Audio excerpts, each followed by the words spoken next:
On September 29, 1833, a shroud of deadly silence hung over the royal palace of Madrid. In the royal chambers, a 48-year-old man lay on his deathbed, his body ravaged by a venereal disease he had contracted during his countless sexual adventures. This man was Ferdinand VII, the King of Spain, and he was dying in the most humiliating way imaginable for a monarch. Consumed by syphilis, a consequence of a life dedicated to the most depraved pleasures, his groans echoed through the palace corridors as doctors desperately attempted to treat the ulcers covering his body. The irony was cruel. The man who had proclaimed himself the defender of Catholic morality and Spanish tradition was being devoured from within by the consequences of his own debauchery. But how did Ferdinand VII become the most perverted and despised king in Spanish history? To understand the moral downfall of this monarch, we must return to the beginning of his life and uncover the sordid secrets that forever stained the Spanish crown. Ferdinand was born on October 14, 1784, in a Spain that was still one of Europe's great powers.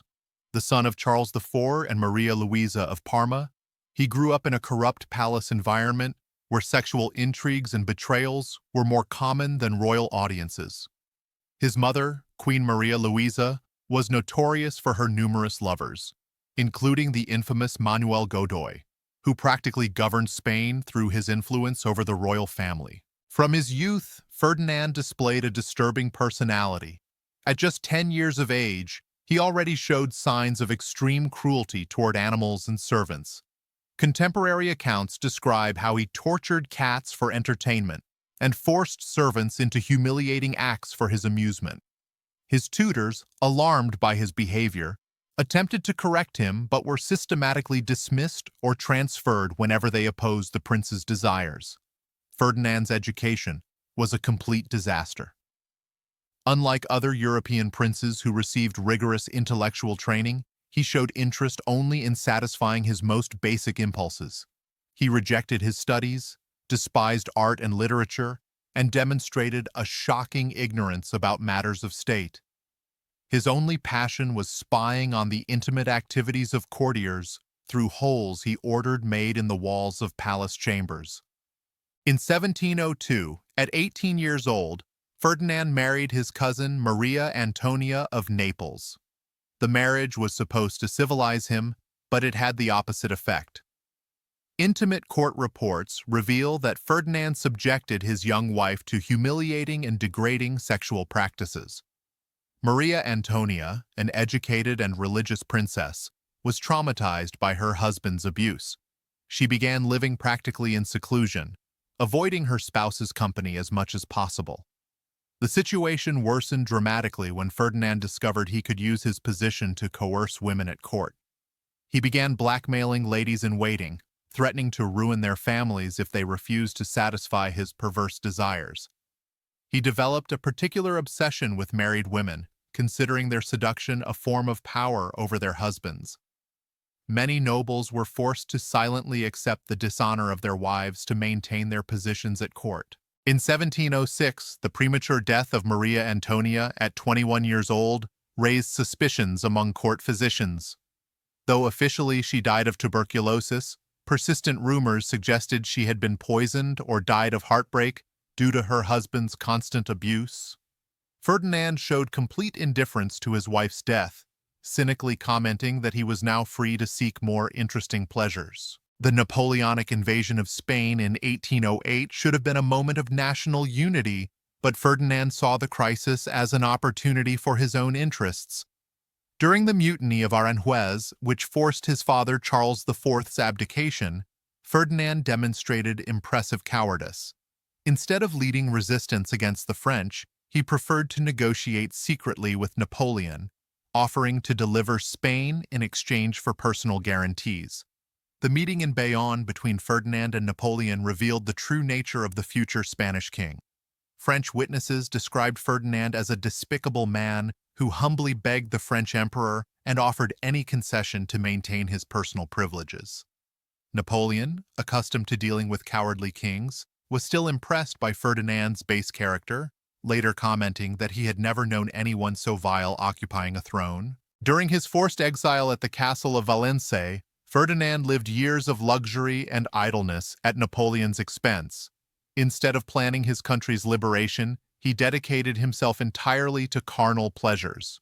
He corrupted French servants, organized orgies with other Spanish exiles, and contracted his first venereal disease with a local prostitute. Letters intercepted by French spies revealed his constant requests for female entertainment and his total indifference to the Spanish people's suffering. Ferdinand's return to Spain in 1814 should have marked the beginning of a new era, but brought only the restoration of tyranny and depravity. One of his first actions was to re-establish the Inquisition, not from religious conviction, but because inquisitorial tribunals gave him absolute power to persecute enemies and blackmail families. He used heresy accusations to force women to submit to his desires, promising forgiveness in exchange for sexual favors. His second marriage in 1816 to Isabel of Braganza was even more sordid than the first. Isabel, a Portuguese princess of only 19 years, was literally sold by her family to consolidate a political alliance. Ferdinand, now 32 years old and already marked by debauchery, subjected his young wife to even worse abuse than that inflicted on his first wife. The Spanish court became a den of corruption under Ferdinand VII. He institutionalized the system of royal favors, where public positions were granted to men willing to offer their wives or daughters for royal pleasure. Ministers were chosen not for competence, but for the beauty of their female family members. The king maintained an informal harem within the palace itself, with women who were officially ladies-in-waiting, but served exclusively to satisfy his lust. Ferdinand's sexual practices were of a perversity that shocked even the relaxed standards of the era. Secret court documents discovered centuries later reveal his obsession with humiliating rituals and sadistic practices. He forced his victims into degrading acts while being observed by other courtiers, transforming intimacy into a public spectacle for his sick amusement. The situation reached its lowest point with the death of Isabel of Braganza in 1818. Like his first wife, Isabel died young under suspicious circumstances. Doctors reported that she showed signs of severe physical trauma and deep depression. Her last confessor revealed years later that she had expressed the desire to die to escape the unspeakable torments she suffered at her husband's hands. Ferdinand again showed indifference to his wife's death, marrying for the third time just months later, Maria Josepha Amalia of Saxony. His new victim was only 20 years old when she was delivered to the depraved king. The marriage lasted only 2 years before she too died under mysterious conditions, increasing suspicions that Ferdinand was literally killing his wives through physical and psychological abuse. During the decade of the 1820s, Ferdinand reached the height of his depravity. He simultaneously maintained dozens of mistresses, including nuns, whom he forced to break their vows through blackmail and threats. He developed a particular obsession with virgins, offering generous rewards to those who brought him inexperienced young women. Desperate families would sell their daughters to the king, preferring dishonor to absolute misery. Spain's political situation deteriorated rapidly under his reign. While Ferdinand indulged in vice, the Spanish Empire crumbled. American colonies declared independence one after another, the economy collapsed, and Spanish society plunged into chaos. The king, however, remained completely oblivious to national problems, concerned only with satisfying his increasingly extreme appetites. His fourth and final marriage in 1829 to Maria Cristina of Bourbon II Sicilies was a last, desperate act to produce an heir. Maria Cristina, at 23 years old, was the only wife who managed to survive Ferdinand, but this was mainly due to the fact that he was already gravely ill when they married. Syphilis, contracted in one of his adventures with prostitutes, had begun affecting his brain and diminishing his capacity to cause harm. Ferdinand's final years were a prolonged agony. The venereal disease slowly consumed his body, causing repugnant ulcers, constant pain, and progressive mental deterioration. His doctors, despite all efforts, could not hide the shameful nature of his condition. The court whispered about the king's deplorable state, who had become a pathetic spectacle of physical and moral decomposition. At the end of September 1833, Ferdinand VII lay dying in his chambers, abandoned by almost everyone. His former victims had died or fled, his courtiers avoided him due to the nauseating smell of his wounds, and even his doctors attended only out of professional obligation. The man who once terrorized defenseless women was now defenseless himself, consumed by his own depraved choices. Death finally came on September 29th, ending one of the most shameful reigns in European history. Ferdinand VII died as he lived, in a sordid and despicable manner. There were no sincere tears at his funeral, only the relief of a nation that finally found itself free of its torturer.